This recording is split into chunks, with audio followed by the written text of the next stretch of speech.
Hey guys, Coach Moore here. Week 8, session 2. So today is our kind of a fun day where you're getting to check all the boxes. The big thing with this day is we're not trying to win any of these efforts. We just want you to move through each one of these as so it's not a distant memory when you come back to it. So we're just trying to move our body after Monday and what you're going to go, or after session 1 and what you're going to go into on session 3. Again, we're just here to do about an 85% effort on each one of these. We're going to start with our 6 rounds of power development with a wall ball for height. If you don't have a wall, that's no big deal. You can just go outside and throw a weight as high as you can. It does not have to be heavy. We load most of our guys between 15 and 20, maybe 25 pounds for a really strong guy. 10 pounds for our girls is fine. So any object that you can throw for height, we are fine with that. Obviously, don't throw a small child or a puppy. After that, you've got 3 broad jumps. So if you're hurting your back on the broad jump, or you can hear your feet when you hit the ground, you are not doing this exercise correctly. So we really want you to think about loading your hips. So just like we do a clean or a swing or anything where we're getting that posterior chain drive, that's what we're looking for with our broad jump. The power is coming out of your hips, not out of your legs.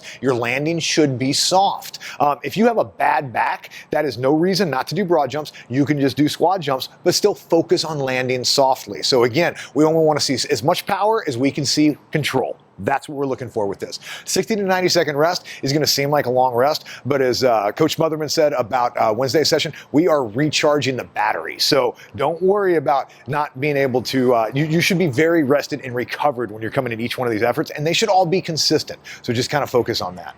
After that, you've got your agility. It's going to be the Romeo agility drill. So you go ahead and check the link for that. Again, with these agility drills, this is not work capacity. This is you moving your body in space. So focus on moving your body well, and at no point should you be trying to do so fast that you lose control. Again, you got a 60 to 90 second rest. Use your judgment on that, but you should be able to get each one of these 8 rounds at about the same effort. You should have some fatigue in the end, but that again, you should not be doing crap reps. So we just want to see quality every single time. Then we get into the fun shit, what everybody wants to do, the hypertrophy. So you got 4 rounds, barbell rows followed by shrugs. Remember those rows, we're pulling into that hip pocket, keeping that chin tucked, not really arching that neck, putting that cervical spine in any kind of danger.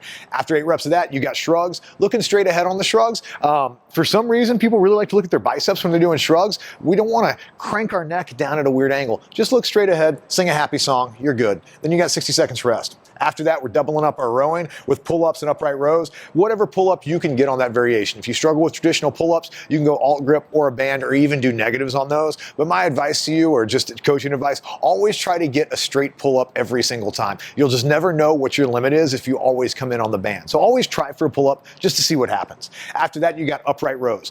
Upright rows, guys, we're just gonna kind of slightly hinge and we're pulling to this 90-degree position. So you don't need to be way, way, way high up here. That's gonna put my shoulder in a little bit of impingement. Just to this 90 is good. And this is not a total body exercise. So there should not be any hip bumping or anything crazy like this. It's not a pull. It's just a straight upright row. So just focus on doing that one well. 60 seconds rest on that. And then we're finishing with reverse flies and skull crushers.